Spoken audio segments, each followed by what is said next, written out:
大家早上好，我是夏妈。一晃眼又到周三了，今天的早餐安排的是这个红糖枣糕，蒸出来的味道很香甜又松软。现在是早上的6点30分钟了哈。图方便省事，我用的是去皮去核的新疆灰枣。我之前备的是准备做枣泥馅的，然后今天就先用上来了。2包都拆了，大概100多克啊，因为我偷吃了2个。里面没糊，你就直接丢到那个水里面，给它煮个3分钟左右。如果是用的普通红枣，你就要自己给它剪开，然后去核以后再煮，然后加入2勺的红糖，因为它那个红枣里面煮一会儿它有水分啊，红糖搅拌的时候它是比较好搅一点的，带一点点颗粒，刚好红糖也融化了，像这样子。再倒入几圈的食用油，倒了大概3-4圈啊，给它搅拌一下。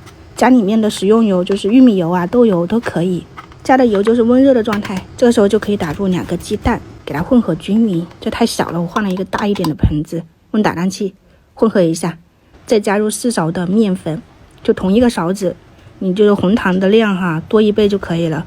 我用的是蛋糕粉，也就是低筋面粉，再倒一点食用小苏打，大概是2到3克左右，给它混合均匀。你看状态哈，不要看克数，基本上就是这种状态，你就可以倒到那个锡纸盒里面。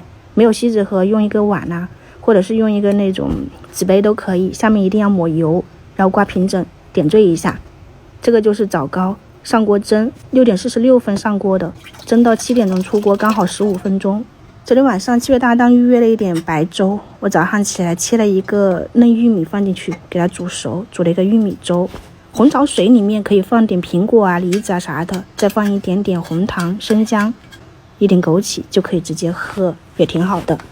然后这边的早餐出锅了，我们就等这个枣糕了，刚好7点02分出锅，参考一下这个时间啊。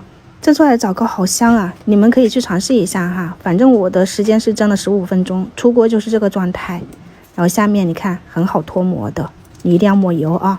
做法其实有点类似于发糕，比例没有啊，我整个做的过程拍出来了。但是我的经验就是你在入锅要看那个面糊的状态，像我那样黏糊，蒸好以后直接切它都不粘刀，特别的松软香甜，而且里面还带一点那种红枣的颗粒，吃起来很香很香。就红枣、红糖放多放少就是甜度，鸡蛋、面粉、油、小苏打，参考一下。晚上再见，拜拜。